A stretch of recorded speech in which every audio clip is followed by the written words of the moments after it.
quanto mais pessoas tiverem acesso a esse conhecimento, melhor. Então, depois a gente manda esse vídeo para vocês. Então, assim, vocês vão perceber que o LGPD ele incide em muito mais departamentos da empresa do que vocês imaginam. Então, vídeo monitoramento é uma delas, né? É por isso que a gente sentiu que era importante a gente falar algo nesse sentido. Eu procurei um pouco a respeito disso. Eu procurei e encontrei poucos conteúdos abordando o LGPD dentro dos sistemas de CFTV. E é bastante importante. Basicamente, tudo que você armazena em dados pessoais, que você consiga ligar aquele dado a uma pessoa, isso é relacionado ao LGPD. Mas eu também não quero falar muito a respeito, eu vou deixar para o Edmar falar. Eu só vou fazer uma introdução rápida a respeito para quem está aqui, quem não conhece esse Telecom, para a gente falar um pouco a respeito de quem nós somos a partir deste ano. Então, vamos lá. Passou minha tela, vocês estão vendo? Tá. Legal. Bom, nós somos uma empresa com atuação no Brasil e América Latina. Tá? É sempre importante frisar esse ponto. Né? Hoje nós temos no Brasil há mais de 20 anos. O nosso headquarter, o nosso escritório principal fica aqui em São Paulo. Começamos a partir daqui e depois nós expandimos a nossa operação aí em todos esses países que vocês estão vendo: Argentina, Chile, Colômbia, Costa Rica, México, Paraguai, Peru, Estados Unidos. Se a gente não colocar aqui, eu me perco.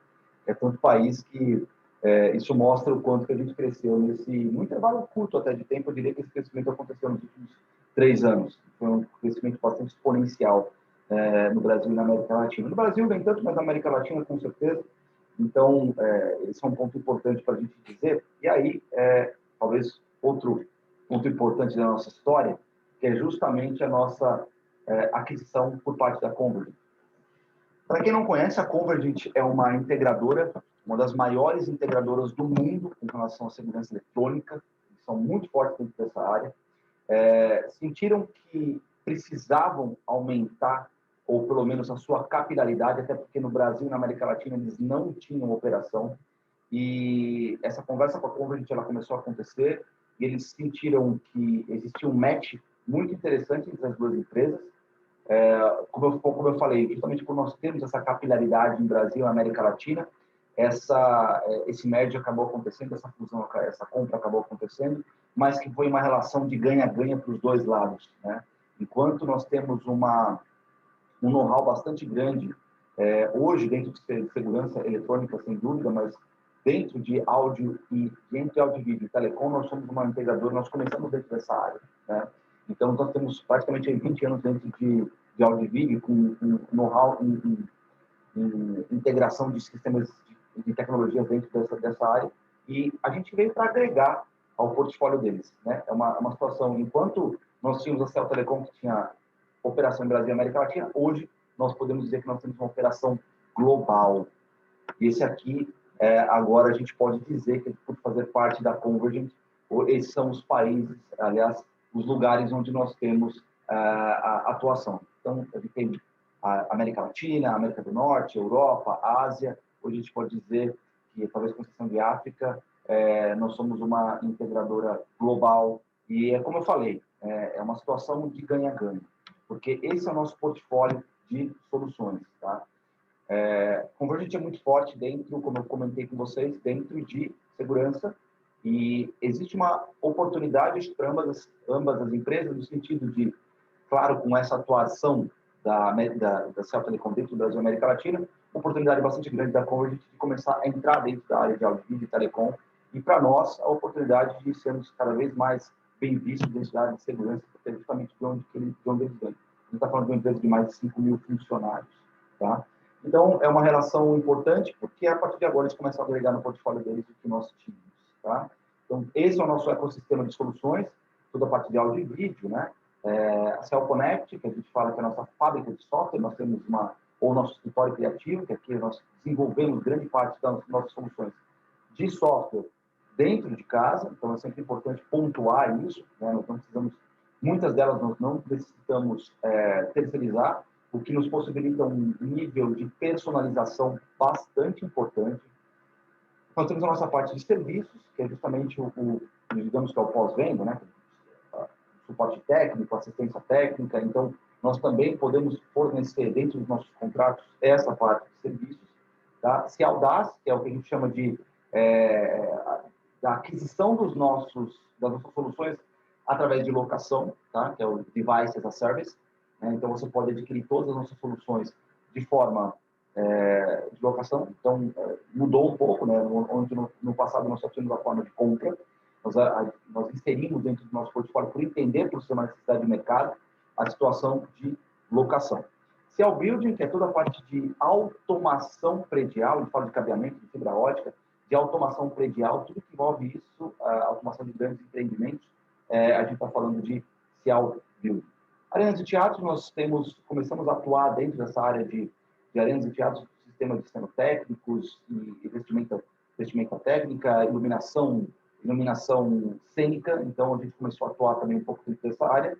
E aí, para não ficar me estendendo tanto, dentro de comunicações unificadas, onde nós temos um know-how de mais ou menos 20 anos, e aí com soluções como videoconferência, telefonia IP, teleaudiências, Session Border Controller, Contact Center e cidades digitais. A gente já está com bastante know-how dentro de cidade digital, justamente fazendo a parte do cerco digital, para quem conhece, nós já temos alguns cases dentro do cerco digital. Então, esse é basicamente o nosso portfólio. Eu queria falar um pouco dessa parte de Convergent. Acho que essa é a primeira apresentação em público que a gente fala um pouco a respeito de Convergent, mas vale a pena falar para vocês entenderem, para quem ouviu sobre as notícias que saíram na mídia, elas só vêm a agregar. Essa que é a verdade. E agora, chega de falar, já falei demais, vou passar aqui a palavra para a minha convidada de hoje, a Elzimar. A Elzimar, inclusive, vem ajudando a gente muito, aliás, fazendo um trabalho primoroso com a gente, no sentido de adequar a Cial Telecom para o LGPD. Como eu falei lá no começo, tem muito mais coisas a serem adequadas, muito mais departamentos a serem adequados no LGPD do que vocês imaginam. A gente vai falar hoje especificamente de vídeo monitoramento, mas eu já falei para o Elzimar que a gente precisa fazer um outro a respeito de controle de acesso, depois a gente fica com isso como pendência com vocês, porque a gente vai fazer esse controle de acesso também super importante. Tem muita coisa que influencia dentro do LGPD, tá? Ainda acho que é uma coisa que vai ganhar muita força aqui no Brasil. A gente vê pelos vazamentos de dados que aconteceram, e tudo isso só dá mais força para o LGPD. Quanto mais vazamentos de dados, você precisa entender de onde e efetivamente entender quais foram os culpados por aquilo, para que, não especificamente para multar, eu imagino, né, mas para impedir que isso aconteça novamente, porque se a gente for ver o primeiro, esse vazamento que a gente teve no começo do ano, se eu não me engano, 200 milhões de dados super importantes que acabaram sendo vazados de birôs importantes aqui no Brasil. Então, assim, não é a questão de punir, a questão é de melhorar, né? E acho que todo mundo aqui deve estar, de certa forma, tem algumas... Se vocês são empresa, eu acho que vocês têm uma relação com a LGPD. Mas, Elzimar, vou passar a palavra para ti. Muito obrigado pela sua generosidade de estar com a gente aqui hoje e passar um pouco do seu conhecimento, que eu acho que vai ser muito útil para todos nós. Tá bom? Obrigado, gente. Obrigada. Bom, obrigada pela oportunidade. É um prazer aí conversar um pouquinho sobre LGPD. Né? Hoje é uma atividade que me encanta, né? Conversar sobre isso, trocar experiências, porque é algo novo e está todo mundo aprendendo com isso também, né? A gente também vem aprendendo no dia a dia aí, como implementar essa LGPD. Bom, então vou falar um pouquinho, não vou ficar no detalhe da lei, que eu acho que vocês já estão cansados de ouvir sobre isso, né? Todo mundo fala, explica lei, lei, lei. Então vou falar o que eu acho realmente essencial. Deixa eu colocar aqui em modo de apresentação, né? Então, a Lei 13.709, de 14 de agosto de 2018, sancionada em 2020, com multas a serem aplicadas em 2021, como o Paulo comentou lá no nosso chat, já vem empresas sendo multadas pelo Código de Defesa do Consumidor, pelo Marco Civil da Internet, pelo Código Civil, né? Porque a lei está em vigor, o que não está são as penalidades pela lei, mas outras, né, legislações podem penalizar, né, as empresas podem ser julgadas e penalizadas em relação a essa questão de proteção de dados, principalmente o Código de Defesa do Consumidor e o Código Civil. O interessante aqui que eu trago para vocês, que vocês já estão, acho que muitos já ouviram 500 mil vezes, essa lei dispõe sobre o tratamento de dados pessoais, mas eu vou grifar aqui em relação à palavra privacidade, né? Objetivo de proteger os direitos fundamentais de liberdade e de privacidade. Porém, a privacidade aqui eu acho que ela tem uma relação, porém eu vou levantar aqui para vocês também um outro ponto que está no artigo 2, que é o respeito à privacidade e depois a inviolabilidade da intimidade, né? Da honra e da imagem. O que que isso significa, né? A gente está aqui, a gente está tratando de 2 pontos importantes, essa lei. Eu acho que, né, principalmente na questão do vídeo monitoramento, que é a questão da privacidade e da intimidade. Quando a gente está falando de vídeo monitoramento, a gente está pegando muitos pontos relacionados à intimidade, que é além da privacidade.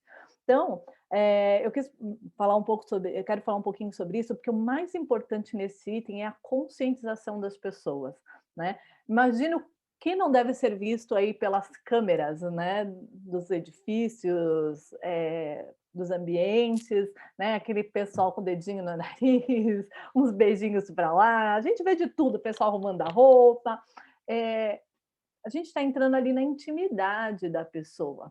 Ela acha que ela está sozinha naquele ambiente, né? Muitas vezes no elevador a pessoa acha que ela está sozinha e dá uma maquiada, olha, faz uma careta, tira uma selfie e na verdade às vezes tem ali uma plateia por trás. Às vezes uma, duas pessoas, mas a gente sabe que em alguns lugares até mesmo pode ter um número maior. Bom, a privacidade vem do latim, né, de privatus, que está relacionada à privacidade, né, privado. Então, a minha instituição é privada, a minha casa é privada. O nosso nome, a gente, então é algo que é seu, você tem poder, você tem é algo que você tem uma propriedade em cima disso, né. Então, quando a gente fala que a gente vai proteger a privacidade, é proteger a propriedade que eu tenho em relação aos meus dados, né. Então meu nome, meu RG, meu CPF, meu endereço, isso é meu, é da minha propriedade, porém, isso, entre aspas, né, vou colocar aqui uma aspas, é um pouco público, né. O governo definiu os endereços, os números das casas e eu me aproprio dessa informação, porque eu moro em um determinado endereço na rua X, número tal. Hã eu tenho um nome, eu tenho que ir num cartório e registrar isso. Quando a gente casa, eles publicam, né, imensamente lá nas igrejas. Alguém tem algo contra isso? Então, torna-se algo público, e não quer dizer que está público que possa ser usado de qualquer maneira, né. A gente tem que porque, está exposto, mas é privado, né. É igual um terreno abandonado, que às vezes tem um dono, mas ele está ali em um determinado momento que ele não está, é um terreno, não tem uma casa, não tem uma propriedade em cima, mas ele tem ele é uma propriedade, né, ele tem um dono. A intimidade aqui é uma palavra que deriva do latim de íntimos, né. E eu quero focar nesse ponto, porque a gente fala sempre de lei de privacidade, privacidade, privacidade, mas quando a gente está falando de vídeo monitoramento, a gente está indo para o íntimo, né? Aquilo que se refere ao interior, ao profundo, coisas que a pessoa não faz na frente de ninguém. Por isso que eu falo, quando ela está no elevador, ela acha que ela está sozinha. Eh, Está na profundeza da alma, no sentimento mais privado, compartilhado com a família, às vezes nem com a família, com pessoas próximas, pode até compartilhar com alguém desconhecido, mas é a pessoa que define com quem ela vai compartilhar alguns momentos da vida dela, ou alguns pensamentos, ou até, e seu corpo, né? A gente não pode ninguém pode encostar na gente, né, no nosso corpo, porque isso é íntimo, né. Então, quando a gente está fazendo esses monitoramentos pelas câmeras, a gente está entrando na questão da intimidade. Então isso é bom levar sempre em consideração, porque eu estou indo um pouco além da privacidade, tá. Então acredito que tem aí um peso um pouco maior em relação à Lei Geral de Proteção de Dados. Bom, lembrando aí dos dados pessoais, né, que é aquela informação que identifica ou torna a pessoa identificável. Às vezes eu não sei quem é a pessoa que está ali no elevador, mas eu torno aquela pessoa identificada. Se eu pegar aquela imagem e mostrar para, olha, fulano entrou na sua casa, foi ver entrou no prédio, quem é? Eu posso tornar essa pessoa identificável. O dado pessoal sensível, né, dados sobre origem racial, étnica, convicção religiosa, opinião política, filiação, sindicato, organização de caráter religioso, filosófico, político, dado referente à saúde e à vida sexual, um dado genético ou biométrico. Então, isso tudo também a gente pode ver pelas câmeras, né? A gente consegue saber a etnia da pessoa, nós conseguimos saber, às vezes, a opinião política, relação à vida sexual dela, até se ela está com problema de saúde ou não, porque ela pode sair, às vezes, né, amparada de algum momento de um edifício, de algum local, e o dado anonimizado, que é o dado que eu posso utilizar. Se eu conseguir anonimizar as imagens, às vezes os dados que eu coleto, quantas pessoas entraram no edifício, quantas pessoas, quantos homens, quantas mulheres, e eu não identificar quem são, esses dados podem ser utilizados. Então, é bom, eu só entrei em falar aqui de dado pessoal e dado pessoal sensível, por quê? Nós estamos tratando de dado pessoal sensível, então, mais uma vez, aqui é um ponto de maior critério, e referente ao dado anonimizado, que parece que eu não posso usar aquele dado do monitoramento para mais nada, o que não é real. Eu posso, desde que eu anonimize essa informação, tá? Bom, a questão do titular, né, que é o dono da imagem, o controlador, que é a pessoa, né, natural, ali, a pessoa física ou jurídica, né, que compete a decisão de tratamento. Isso é muito importante ter em mente, porque toda a questão de base legal, finalidade, que vai definir como é que você vai tratar esse dado, depende de saber quem é o titular, quem é o controlador. Um condomínio residencial, né, por exemplo, é diferente de um condomínio de um shopping center. As finalidades podem ser diferentes, os titulares são diferentes. O titular, muitas vezes, é o proprietário, ele mesmo é o dono, ele faz parte daquele processo de controlador, então, do processo, né, do controlador. Os operadores, que são as pessoas que realizam o tratamento dos dados, então, geralmente, a gente tem empresas terceirizadas trabalhando no tratamento dessas imagens, na visualização, no reconhecimento, então a gente tem que tomar um cuidado com isso. O encarregado, que é a pessoa indicada, né, aí para proteger os dados pessoais, e a Autoridade Nacional de Proteção de Dados, coloquei ela também aqui para lembrar que a autoridade vai regulamentar certamente essa parte de segurança, essa área, né, a questão de vídeo monitoramentos, com certeza, e acreditamos que seja uma das principais, porém, pelo plano deles, não está previsto aí esse trabalho para este ano, mas acredita, isso vai ser regulamentado, então novas regras serão estabelecidas e isso tudo ficará mais claro. Porém, né, como dissemos, a lei já está em vigor desde agosto, então eu não posso ficar sem fazer nada. Eu tenho que fazer algo, eu tenho que ajustar, eu tenho que controlar aí os meus processos. Pensando sempre e pensando inicialmente na questão da finalidade, né? Então, primeira coisa, né, na hora de estruturar aí o seu processo relacionado à LGPD, tá, do monitoramento. Qual a finalidade da obtenção dessas imagens? Então, isso tem que estar muito claro, muito, muito claro. É a segurança e a integridade do morador, é a segurança e a integridade das empresas, das lojas, dos moradores, do terceiro, é um reconhecimento facial. Qual é a real finalidade desse monitoramento, né? Tem as câmeras que termográfica, né, que vem a temperatura, então que é um controle de temperatura. Lembrando que essa câmera, ela também tem a câmera de imagem. Então, qual é a real finalidade? Isso tem que ser muito bem definido, porque isso vai impactar em todo o processo, né? Processo de adequação, né? Por quê? De acordo com a finalidade, eu tenho que adequar a minha coleta de dados. Então, coleta de dados são as câmeras que eu espalho em toda a organização, em toda a instituição, nas ruas, né, dependendo aí da situação.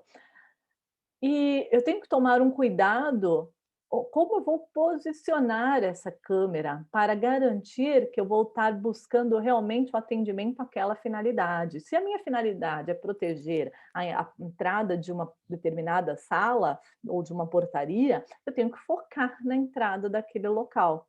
E às vezes a câmera fica ali focada na recepcionista, ou ela está tá fora ali né, de enquadramento.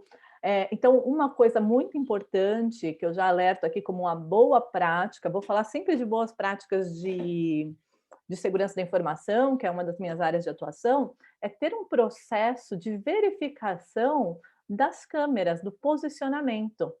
Né? Então, um processo. E aí, qual a periodicidade que eu tenho que verificar essas câmeras? Vai depender de onde essas câmeras estão e da forma. Né? Se é uma câmera externa, acredito que elas podem sair de posição muito mais fácil, com um vento, com uma bola que bate, com alguma coisa. Então, vou fazer uma verificação semanal, posso fazer uma verificação mensal, bimestral, trimestral, mas eu tenho que controlar. Não só controlar o enquadramento dessa câmera, mas se a câmera também está funcionando.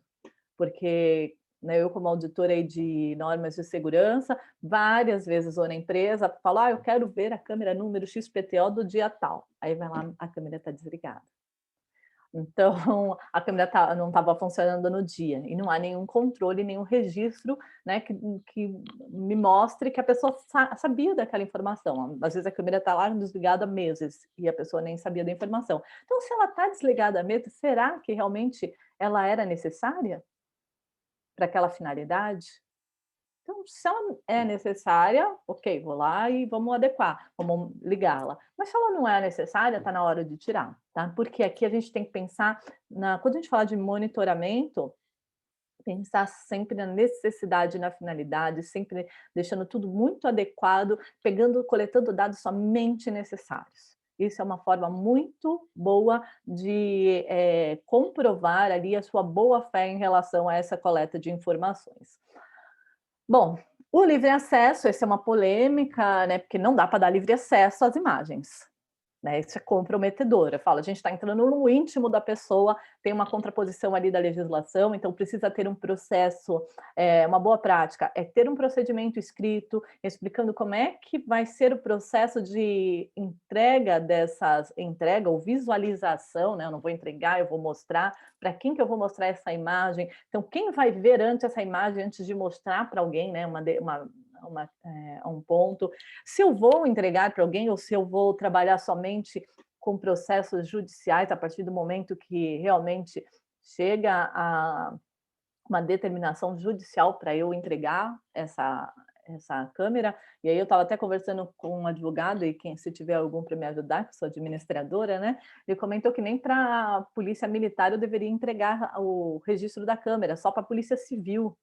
Então, eles estão criando uma empresa que eu estou criando um procedimento ali para a gente adequar, porque é uma empresa que que sempre está sendo solicitada. Eu quero ver as câmeras, eu quero ver as câmeras, né? Então, essa questão do livre acesso não quer dizer que eu vou negar, mas eu vou criar regras para que isso seja entregue da melhor forma e a forma correta, tá? Para a gente não ter problema. Então, a questão do livre acesso é isso. Não quer dizer, eu não vou deixar de dar as câmeras, a imagem. Porém, eu tenho um período de coleta, de armazenamento dessas informações limitado, de 30, 60, 90 dias, aí depende da empresa, né? Isso também tem que estar claro dentro de uma política de privacidade, né? Você tem que informar que você tem um circuito de fechado de TV, você tem que sinalizar esse local. Lógico que isso não é uma regra, eu falo boas práticas, e isso tudo vai depender da finalidade, da adequação, da necessidade, né? Mas são boas práticas aí, colocar placas, colocar na política de privacidade, colocar o período de retenção, porque a pessoa vem lá e fala, olha, eu quero as imagens do ano passado. Mas, tipo, olha, a nossa política de privacidade define aqui que a guarda dessas informações é de 60 dias. Eu vou mostrar o quê? Que eu não estou discriminando, né? Essa pessoa. Não é que eu não quero te dar, está aqui, isso é uma regra geral para todo mundo. Então, esse livre acesso, ele é permitido desde que, lógico, vocês sempre trabalhem avaliando as regras para entregar essas informações. A qualidade dos dados também é muito importante, porque se eu coloco numa resolução muito alta, eu tenho pouco tempo de gravação. Se eu coloco numa resolução muito baixa, eu não consigo identificar as pessoas. Então, eu também tenho que fazer uma adequação ali da qualidade das informações, sempre pensando e aproveitando também aquele processo de controle das câmeras, né? Que quando eu vou fazer, analisar as imagens, verificar se realmente a qualidade daquelas informações estão adequadas. Se não está adequada, volta naquele princípio. Então, será que você precisa dessa informação? Se não precisa, desligue a câmera. Vamos aonde realmente ela é necessária, tá? A questão da transparência, que eu já até comentei um pouquinho, que é colocar uma política de privacidade, de ter uma política definida e que essa política seja cumprida por qualquer pessoa, desde o presidente da empresa até a pessoa externa, até o dono, né? Não, mas tem um dono da empresa, ele quer a imagem. Não, ele não pode ter acesso a essa imagem. Tá? Ele também tem que estar dentro das regras. Quem é que tem acesso a essas informações? Isso tem que estar claro e transparente. Lógico que falar, isso não vai acontecer aqui na minha empresa, não sei, alguns vão falar isso agora, né? Mas eu já vi empresas de ter assim, áreas seguras, onde o dono da empresa foi entrar e ele foi barrado. Ele falou assim: olha, desculpa, você está sem crachá, era o dono. Então aí foi uma pessoa, foi lá e falou: olha, desculpa, a regra aqui, ninguém pode entrar sem crachá. Se você não tem um crachá, você precisa ser acompanhado nessa sua visita. E aí o dono da empresa era acompanhado por uma pessoa da segurança o tempo inteiro. Faz parte do processo. No final, todo mundo ficou assustado, mas no final ele parabenizou, mandou um e-mail para todo mundo parabenizando pelaquela atitude, porque ele falou: nunca imaginei que eu tivesse nesse nível de segurança onde eu fosse impedido de entrar no meu próprio negócio. Não que ele foi impedido, mas ele teve que seguir as regras que qualquer outra pessoa iria seguir ali, né? A questão da segurança e a questão da prevenção. Então, né, são 2 princípios que a LGPD coloca ali, ela fica muito próxima. A prevenção eu tenho que identificar quais são os riscos desse processo de coleta, tratamento, né, da imagem, do processamento da informação, da exclusão da informação. Será que realmente foi excluída? Então eu vou identificar quais são os riscos e vou estabelecer boas práticas, né, de segurança para mitigar este risco, porque a gente não consegue eliminar. Então, a gente vai tentar mitigar e eu vou falar várias ações aí para vocês de como a gente pode fazer isso.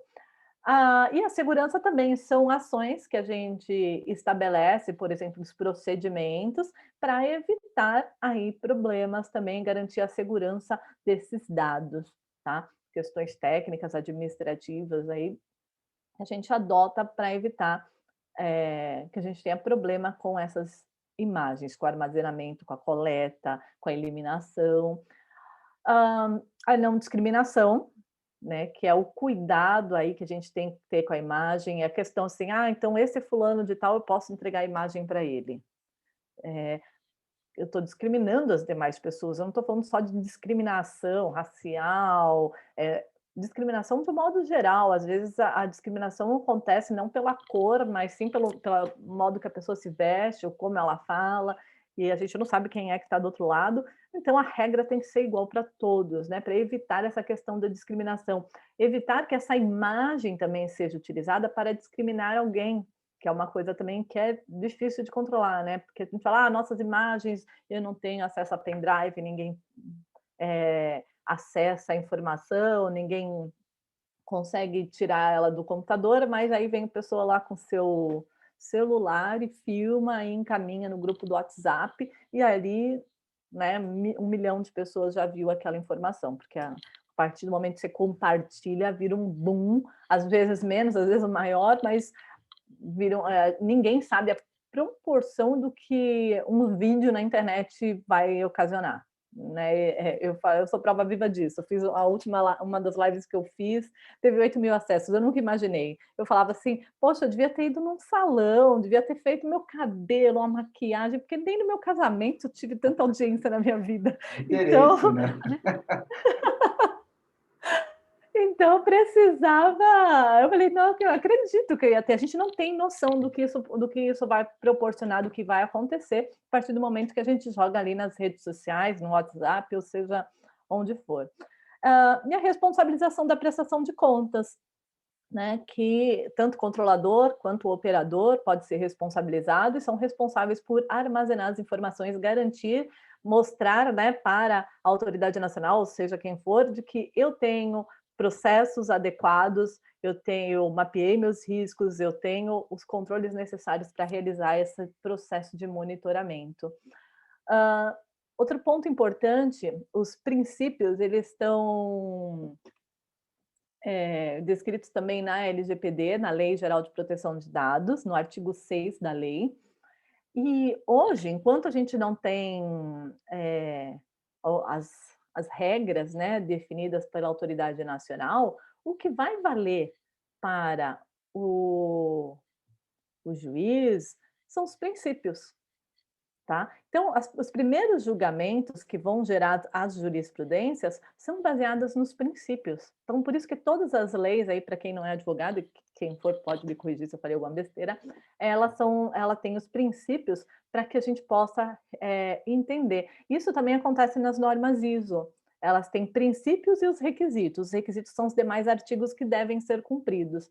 Mas a gente fala assim, a empresa que não tem o princípio implementado, não tem a finalidade, a análise da finalidade, a boa-fé, né, da adequação, da necessidade, não consegue atender os requisitos.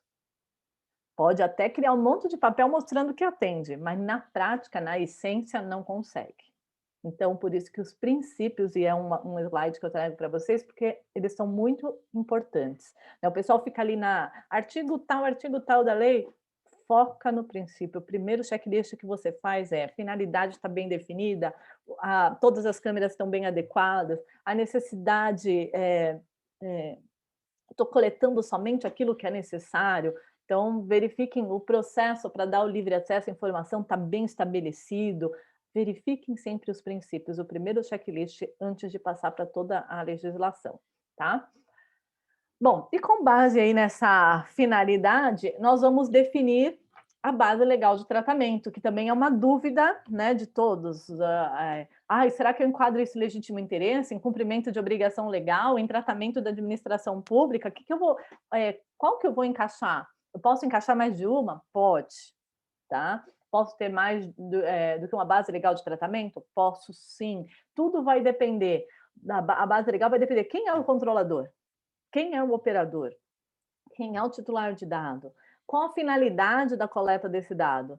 E aí, dependendo destas informações, é que eu vou definir a minha base legal para tratamento.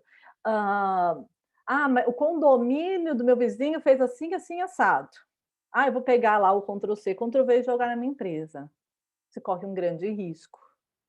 Porque eu tenho que realmente ter certeza que está adequada à minha finalidade. Você pode até fazer isso, mas volta lá nos princípios e verifica, está adequada a finalidade, está a adequação, a necessidade, o livre acesso, né? Porque a gente tem visto aí muito Ctrl+C, Ctrl+V aí das políticas de privacidade, de muitas outras orientações. Então, a base legal é interessante conversar com um advogado aí responsável por esse processo que também está apoiando as empresas, né? Quem tem que definir isso é o controlador, e a gente já viu que muitas empresas estão passando isso para o operador definir essa responsabilidade. O operador pode ajudar, a gente como eu aí, Cassial Telecom, a gente tem ajudado sim os nossos clientes, já não a gente, como operador, mesmo assim, já fizemos alguns relatórios de impacto, já cedemos, ajudamos, né, algumas instituições, ajudamos a elaborar, porque realmente existe, sim, alguma dificuldade, a gente elabora, ajuda, né? Porque a responsabilidade é do controlador, isso é muito importante, de definição da base legal. Então, o legítimo interesse da empresa, que eu quero garantir aqui a segurança do meu patrimônio, né? Eh, e também a da vida das pessoas, né? Do proteção da vida aí do titular, das pessoas que estão envolvidas. Isso também se encaixa no artigo 11, onde ele vai falar exclusivamente da coleta de dados sensíveis. Então, a gente tem ali uma base legal chamada proteção à vida é, ou incolumidade física do titular ou de terceiro. Então, também tem a possibilidade de utilizar esse artigo. O cumprimento de uma obrigação legal quando eu tenho uma legislação que me obrigue a realizar um monitoramento, por exemplo, monitoramento ali do controle de temperatura, né? Então, se eu tenho ali a obrigação de controlar a temperatura, eu posso usar uma câmera, né? Que vai fazer essa medição. Só tenho que tomar cuidado com as imagens, né, com as informações, e ali eu vou manter os controles. Então, pode ser um cumprimento de obrigação legal. O tratamento pela administração pública é só para quem é da administração pública, porque eu já vi gente tentando utilizar tratamento da administração pública, porque eu vou prestar um serviço para... Não, mas se você vai prestar um serviço, você é cumprimento de obrigação legal, você tem um contrato. Você é administração pública? Não. Ah, mas eu vou coletar para a administração pública. Ok. Você vai coletar para eles, aí eles podem usar este argumento. Pode ser para a realização de um estudo de pesquisa, né? Nada impede de eu ter um monitoramento para a realização de estudo de pesquisa. Eu só tenho que ter isso, ter a finalidade ser essa mesmo, né? Ser um estudo de pesquisa. Execução ou preparação contratual, o exercício regular de direitos, a proteção da vida, que aí também repete-se no artigo 11, que vai falar dos dados sensíveis, sensível da tutela de saúde do titular e relacionada aí à proteção de crédito e consentimento. Consentimento, a primeira, quando logo que saiu a LGPD, todo mundo falava, então agora para todo mundo que entrar no edifício eu vou ter que pegar um consentimento para poder pegar a imagem dele, né? Não vai ser nesse nível. Lógico que o consentimento é importante, é interessante, mas vai depender sempre da base legal. Vai ter momentos, não estou falando de um edifício, mas que o monitoramento pode ter, sim, como uma base legal o consentimento. Tá? Nada é impeditivo. A gente sempre tem que avaliar toda a questão da finalidade, quem é o controlador, quem é o operador, para poder ter essa definição. Tá? Não existe uma regra. Tudo bem até aqui? Vou falar um pouquinho, então, aí das boas práticas de segurança da informação, né, relacionada aí às câmeras de monitoramento, que eu acho que esse é um ponto fortíssimo, porque não existe privacidade sem segurança, né? Uma frase minha, atuo na área de segurança da informação e também na LGPD, então não adianta falar, estou adequada à LGPD, se você não fizer nada em relação à segurança das informações. Então, vou começar aqui, essas boas práticas eu peguei da ISO 27001, tá? Que vai tratar aí desses temas, e que, independente de você certificar ou não a empresa nessa norma, você pode usar os controles apresentados como boa prática, né, para garantir a segurança aí dessas informações que são coletadas. Então, primeira coisa, tomar cuidado com seus recursos humanos, né? Esse pessoal tem que ser treinado, relacionado às questões aí éticas, né, e de privacidade. Esse pessoal, eu posso, dependendo da situação, ter algum controle das questões da ética desse funcionário, verificação de antecedentes criminais, falar, na lei é proibido. Não é proibido totalmente, tá? Em alguns casos, sim, eu posso. Verificar, sim, a idoneidade daquela pessoa, conhecer um pouquinho sobre ela. Então, nesses casos, quando é permitido, eu posso fazer sim uma verificação ética. Eu tenho que ter um contrato com esses funcionários que vão acessar essas informações, sejam acessados só visualizando, seja acessar informação gravada. São os recursos humanos que estão envolvidos, as empresas terceirizadas e a própria empresa, né? Tem um contrato que tem regras de confidencialidade da informação, regras de confidencialidade durante o período que ela está trabalhando e também posterior, né? Eu tenho que ter ali uma cláusula que garanta que depois que ela sai da empresa, ela também vai manter aí a segurança das informações. Só tirar aqui essas informações. Pronto. Na questão dos dispositivos móveis, é possível entrar com um dispositivo móvel na área onde ficam os monitores, né? Eu posso entrar com o meu celular e ficar com ele lá, um celular. Eu posso até ter um celular que aqueles antigos, né, que só liga mesmo, um rádio. Eu preciso de um celular que tire foto, imagem, porque isso vai, me dá, né, abre as portas para que as pessoas às vezes tirem uma foto, filmem uma gravação. Então, eu tenho que ter uma política bem estabelecida para o uso de dispositivos móveis. Eu tenho que ter uma gestão de ativos. Quantas câmeras eu tenho, HDs, por onde essa informação está sendo processada, onde ela é transmitida.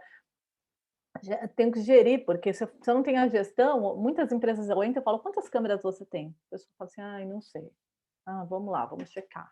Aí vai checar, mas algumas estão desligadas, aí ele não sabe se está desligado, se ele não tem câmera, às vezes dá umas panes o pessoal para responder. Então, tem que ter uma gestão de ativos para saber se realmente, para poder fazer o controle das câmeras, né? Como eu comentei já anteriormente. Eu tenho que classificar essa informação. Então, classificar e falar, olha, imagem é dado sigiloso, né? Quer dizer, então mostrar já para todo mundo, porque a pessoa acaba acostumando a visualizar aquilo o tempo todo, que para ela passa a ser tão normal que não lembra mais que aquilo é sigiloso. Então, eu tenho que classificar essa informação, o cuidado que eu tenho que ter com o tratamento de mídias, né? Se tem um backup disso em fita, então tem que ter o máximo de cuidado, procedimentos com essas fitas.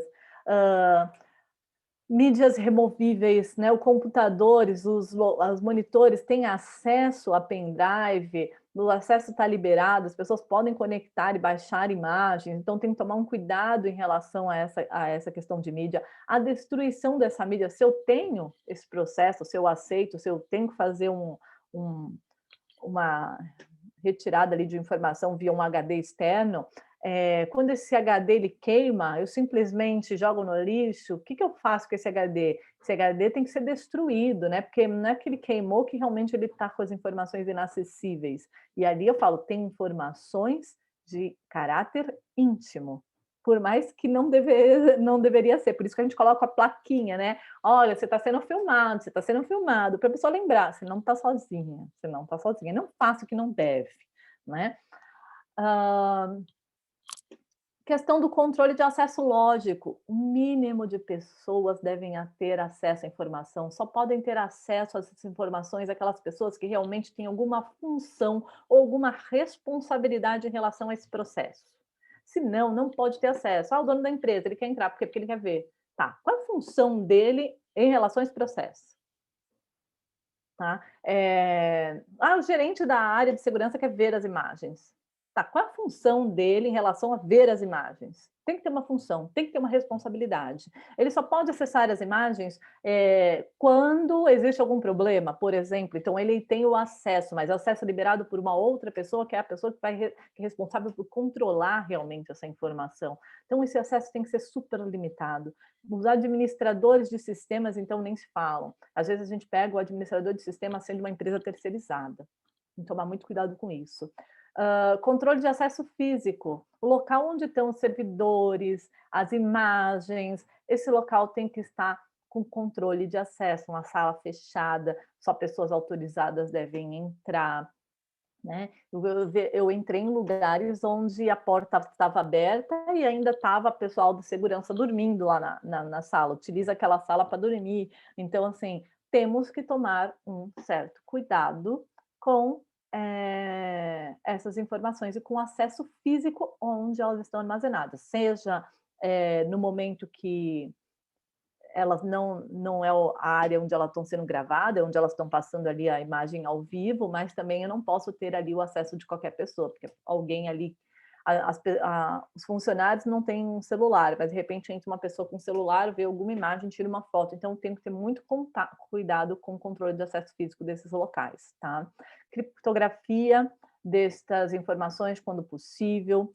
Quando a gente fala de segurança nas operações, eu vou falar de antivírus aos equipamentos, eu vou falar da questão da localização desses equipamentos, da gestão do cabeamento, dados se os cabos de vídeo, imagens são segregados dos cabos de alta tensão, de tensão, né, de energia.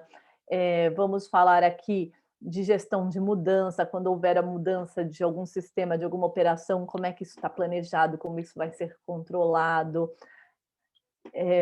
Backup das informações também, está aqui nessa questão da segurança das operações. Se vocês tiverem curiosidade aí, a gente pode passar um pouquinho depois aí, falar um pouco da 27001, que vai entrar mais a fundo aí nessas questões, e vocês também lerem aí essa norma, que é muito interessante, até recomendada pelo próprio governo como ser uma norma a ser adotada pelas empresas que estão buscando adequação na LGPD, tá? Segurança nas comunicações. Então, assim, se eu vou transmitir essa imagem, qual é a segurança que eu tenho nessa transferência? Seja na transferência em rede, seja na transferência... Eu vou transferir essa imagem via e-mail, né? Eu tenho que ter o máximo de cuidado. Vai que eu digite um nome errado. Então, essa imagem já vai para uma pessoa que não deveria ter acesso. Então, proteger por senha essas informações. Quando for entregar para alguma instituição, fazer um ofício de entrega, né? E, geralmente, buscar entregar sempre quando tiver uma decisão, uma relação judicial, até, se possível. Processo de aquisição, na verdade, aqui é processo de suprimento, que são os terceirizados, né, que vão atuar, que vão processar, trabalhar ali no processamento dessas informações. Então, também tem que ter esses controles junto com esses fornecedores, tem que ter um cuidado com esses fornecedores, buscando que eles também tenham ali cláusulas contratuais, procedimentos, regras bem definidas, tá? E por fim, aí a questão da gestão de incidentes, né? Ter um procedimento também bem definido para quando houver vazamento, perda dessas informações, como é que vai ser a atuação da organização em relação a esses dados. E sempre que vocês utilizarem a questão do legítimo interesse, apesar que aqui também, quando eu estiver trabalhando com dado sensível, que é o caso, a gente tem que ter um relatório de impacto, né, de proteção de dados. Esse relatório de impacto de proteção de dados deve conter aí, no mínimo, a descrição dos tipos de dados coletados, a metodologia utilizada para a coleta, para garantir aí, da segurança das informações, tem que ter a análise do controlador com relação às medidas, e aí também a questão de salvaguardas e mecanismos de mitigação dos riscos adotados. Bom, eu falei um pouquinho rápido, né, porque o nosso tempo é curto e eu quero abrir um pouquinho para eu responder alguns questionamentos. Espero que tenha atendido aí alguns anseios, alguns questionamentos, e que não, a gente vai responder agora, e se tiver muita coisa, depois a gente também passa a responder para vocês. Aí eu vou deixar aí aberto para que vocês façam as perguntas. Tem algumas aqui, gente, talvez para a gente fazer algo mais interativo, se vocês quiserem levantar a mão, aí tem uma mãozinha aí no Zoom, e quiserem falar, perguntar alguma coisa e conversar diretamente com o Osmar, eu abro o áudio de vocês, tá? E aí a gente tem essa troca bacana. Então, nunca fiz isso, mas eu acho que vale a pena pela importância do assunto. Deixa eu pegar aqui o que a gente teve de comentários. Tem bastante comentário, muita gente gostando.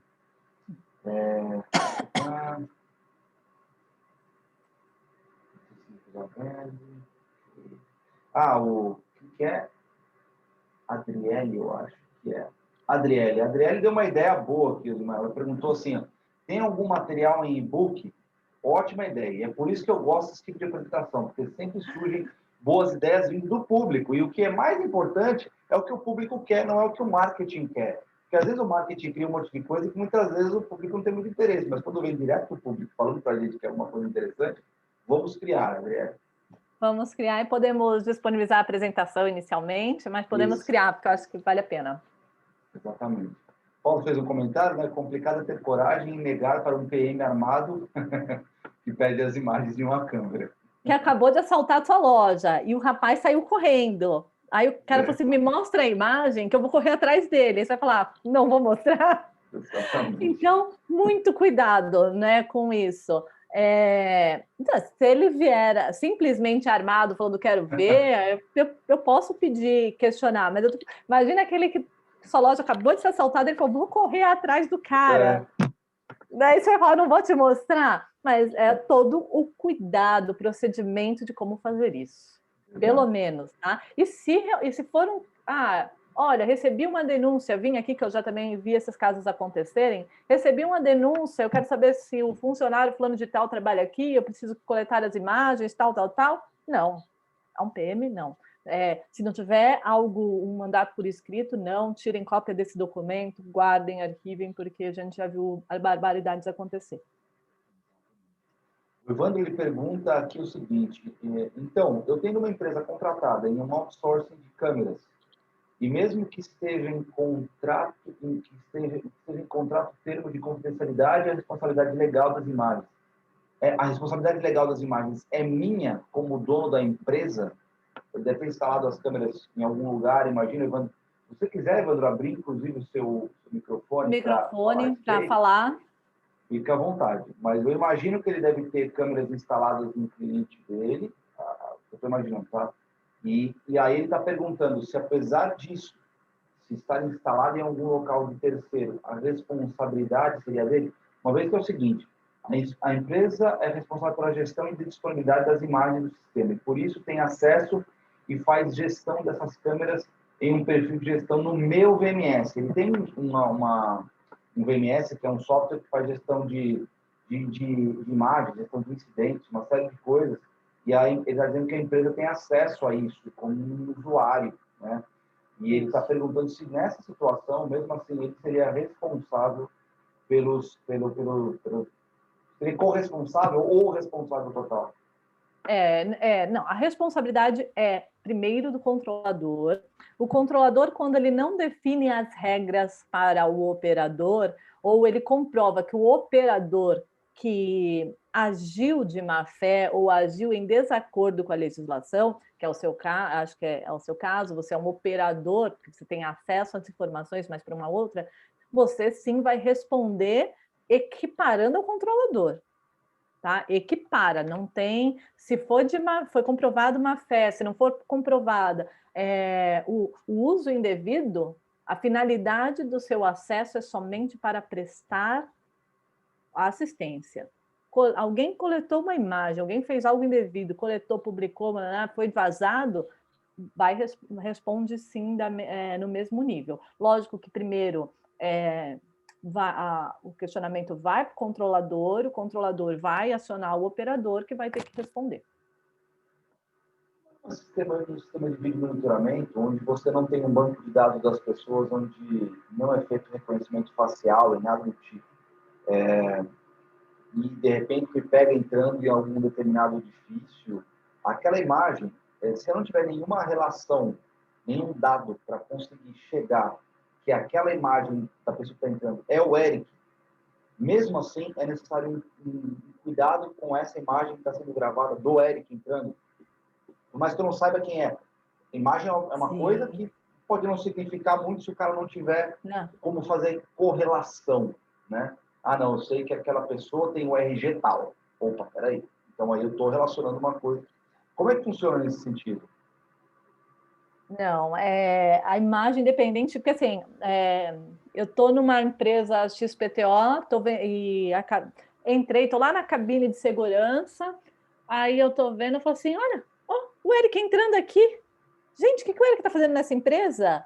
Então, eu posso reconhecer, sendo de uma, por exemplo, eu estou prestando consultoria num outro cliente de LGPD, de videocâmera monitoramento, e vejo o Eric entrando num determinado edifício pelas câmeras. Não estou ali na portaria, não te abordei, nada, e depois eu chego, ai, Eric, então, tudo bem? Olha, nossa, te vi lá no prédio XPTO, no não sei que dia, tal hora, não sei o que, eu estava lá, o que você estava fazendo? Tipo, é um baita invasão de privacidade, não, né? Não, se eu não te encontrei ali na porta presencialmente, dei aquele alô, porque a lei é clara, né? Quando não tem finalidade comercial, você pode ter o acesso, a gente pode ter acesso às informações, trocar. Então, aí não existiria problema se fosse ali presencialmente. Mas falar, eu vi você numa câmera, eu já entraria em contato com a empresa, tipo, como é que ela teve acesso a essas câmeras?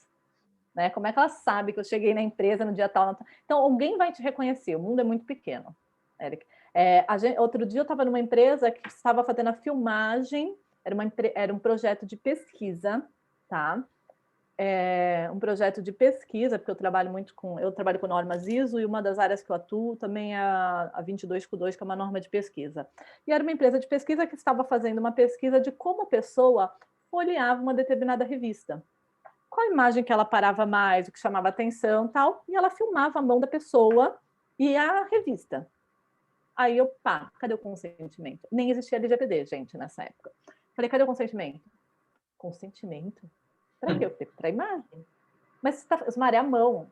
A mão tem anéis, a mão tem tatuagens, tem reconhecimento. Então, você reconhece a pessoa pela mão dela.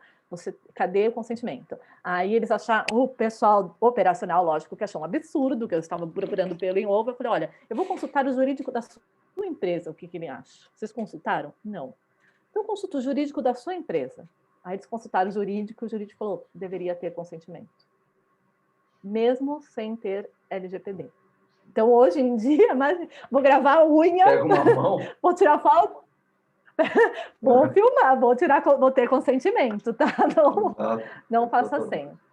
Então, mesmo que não, a pessoa fala, deixa borrado, eu falo, gente, a cor da blusa, tem que tomar cuidado, a imagem tem que ser borrada o suficiente para não identificar. Quando eu vou usar, porque eu estou com uma outra empresa, a gente está trabalhando algumas imagens foram colocadas no site, eram imagens de criança e não tem um consentimento. Isso foi antes da LGPD. Hoje aí eu falei, gente, vocês têm duas opções, ou tirar ou mudar as imagens, né? Vamos mudar, tal. Eles decidiram apagar. Mas eu falei, não, dá para reconhecer. Eu estou ali brigando, chegando num nível de não, tá bom, agora eu não reconheço. Eu não sei nem se é uma criança, nem se é um adulto, por exemplo. Aí tudo bem. Legal. Muito bom. Nesse caso, a biometria facial é até pior, então. O Evandro pergunta. Acho que deve ser relacionado ao caso que você está falando. Nesse caso, a biometria facial é até pior com relação à LGPD, Evandro? É isso que você está... Você reconhece. Está perguntando se por acaso não sei se é pior ou se é a mesma coisa.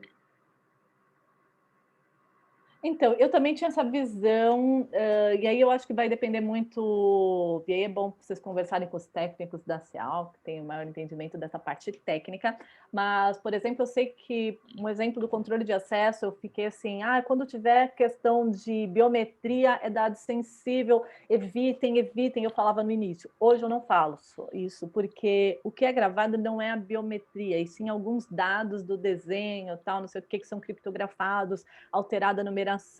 Tem uma baita de uma regra definida para porque só aquele sistema consegue identificar aquela digital novamente. Então, eles coletam a digital, mas eles codificam aquela digital e só para aquele sistema. Então, um outro sistema que eu colocar aquela mesma codificação não vai entender aquela biometria. Tá? Então, aí eu falei, então aí tudo bem. É um dado sensível? Mas não existe a coleta da imagem da biometria, tá? É momentânea.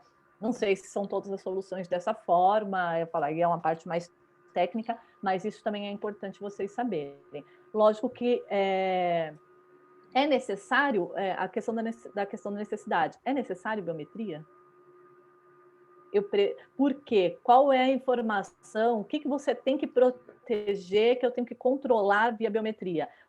Por exemplo, eu falo, vamos controlar por crachar a entrada de portaria, dependendo do edifício, logo, do que tem dentro, né? Eu falo, um edifício, às vezes ele tem empresas ali que precisa de uma mega segurança, então ele justifica. Mas é uma empresa simples, de marketing, por exemplo, e ela faz... Então, a entrada do funcionário é por crachá. Porém, o local onde tem o CPD, acesso às informações, câmeras, tal, ali é só biométrico. Porque para evitar que realmente, de repente, a pessoa esqueceu de liberar aquele crachá, porque o crachá tem a possibilidade de falha, né, nesse sistema, e a biometria às vezes não. Então, aí, em locais que eu preciso de maior segurança, eu uso biometria. Então, a gente vai sempre avaliar a necessidade, realmente, a finalidade, tá? Tá. Camila Vieira, a gente conhece. Te conhece, Camila? E como lidar com essas... A Camila pergunta o seguinte, como lidar com essas soluções de câmeras em lojas que monitoram as reações das pessoas, a quantidade de pessoas, gênero, etc.? Desde que você utilize a finalidade, se a finalidade for essa, o importante é que a pessoa seja informada. Tá? Então, a política de privacidade, aqui tem monitoramento, explica isso, ela tem que ser informada. Ela quer saber a quantidade de pessoas, ela pode fazer isso, anonimizando os dados. Né? Eu sei que no sistema de controle de temperatura, sai um relatório, você não precisa armazenar os dados, sai automaticamente um relatório do número de pessoas que entraram, quantas entraram, por exemplo, com máscara, quantas entraram sem máscara, e quantas... Então, eu não identifico quem é. Essas imagens vão para o lixo. Então, você faz uma coleta de imagem, mas você minimiza o risco eliminando ela o mais rápido possível. Tá? Então, e quando você anonimiza, não existe problema. Anonimizar, por exemplo, numa câmera de segurança, como você falou, que eu consigo identificar a pessoa e eu faço uma relação, pô, o Eric está em tal lugar e eu consigo identificar quem é o cara só pela imagem. Anonimizar numa câmera de segurança seria capturar esses dados já anônimos, ou seja, jogar tipo um blur na cara da pessoa, para que eu não consiga identificar quem é? Eu digo que não ainda, porque eu falo, pela roupa você identifica, pela tatuagem. Então, não adianta a carinha estar ali mascarada e falar, tá anonimizado. Não, isso não é anonimização, tá? É quando você realmente não chega na pessoa. Mas se essa câmera, se essa ferramenta, esse sistema te dá a possibilidade de uma contagem igual acontece na de temperatura, já sai um relatório do número de pessoas, do número de... a temperatura de cada uma, mas eu não sei quem é. A imagem ali está realmente totalmente borrada e eliminada o mais rápido possível. E lembrando, né, a questão do controle de temperatura hoje é lei no nosso país. Né, pelo menos em São Paulo, o governo de São Paulo determinou que tem que fazer o controle de temperatura. E você deixar uma pessoa ali na temperatura, você está colocando em risco aquela pessoa. Então, você minimiza o risco quando você tem uma câmera que faz essa medição, por exemplo. E ela não coleta dados... a coleta dela é a mínima necessária ali. Até não sei explicar, eu falo, tecnicamente, o pessoal da CEL me ajuda muito quando eu vou fazer essa parte junto com eles, que eles me explicam como funciona na técnica e eu vou desenrolando aquilo na prática. Então, eu posso usar, colocar, olha... Coletamos os dados para a sua segurança e também para o monitoramento e... Quando você fala de reações das pessoas, isso é pesquisa. Então, eu estou aqui lendo o que a Camila escreveu, né? Para monitorar as reações, eu tenho que avisar. Tá? Aqui nós estamos fazendo uma análise das suas reações pelo monitoramento. Tem que ficar claro, senão não poderia estar utilizando. Aí o Paulo coloca um comentário aqui já, algoritmos em testes que possibilitam a identificação, mesmo que a pessoa esteja de máscara, distância, como, por exemplo, a distância entre os olhos, a largura da face, que são coisas muito peculiares de cada pessoa. Né? Então, acho que até mesmo os gêmeos devem ter uma certa diferença em algum ponto do rosto, né? Ninguém é... São bem diferentes. Eles são diferentes. Exato, exatamente. Então, isso é verdade. Realmente tem algumas coisas que estão em teste, algumas coisas que eu vi até em produção já. Aí depois, por último... Mas se você não usar aquela finalidade, a minha finalidade é X, eu não usar para outra finalidade, por exemplo, eu tenho lá, não deixa de ser um reconhecimento facial, questão de máscara, e eu só vou usar aquela câmera e aquelas imagens para saber se a pessoa usava máscara ou não usava máscara, eu não vou usar para outra finalidade, não tem problema. Dá para eu fazer isso de uma forma que eu colete menos informações, eu tenho que buscar sempre minimizar, mas não é impeditivo. Tá? Tem uma frase também que eu li essa semana, achei bem interessante. Não é que eu não possa coletar dado sensível, só não posso prejudicar a outra pessoa com essa informação. Então, se essa informação que eu coletei eu posso causar um prejuízo, aí eu tenho que tomar um cuidado. Então, assim, eu posso coletar, eu só tenho que tomar cuidado no prejuízo. E no prejuízo está onde? Principalmente no vazamento. É aquela história do pessoal filmar, conseguir tirar a imagem, encaminhar para fulano, beltrano, e aí disponibilizar. Olha fulano entrando, olha não sei quem, não sei o quê. Esse é um grande problema. O vazamento aí das informações. Depois teve alguns comentários do Milton e do Paulo. O Paulo falou que essas ferramentas estão sendo desenvolvidas há muitos anos, financiadas por agências de segurança de vários governos, nada tem a ver com a LGPD ou o GDPR. Sim. E o governo pode fazer reconhecimento facial. O Carnaval da Bahia é um requisito específico, né? Garantir a segurança pública. Então, a partir do momento que é segurança pública, pode fazer reconhecimento facial também, sem problema nenhum, e coletar imagens.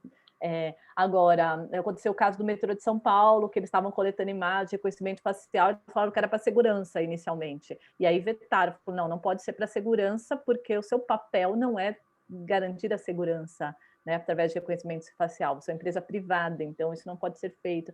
Deu uma discussãozinha ali no ano passado, foi essa polêmica. Então, segurança pública pode.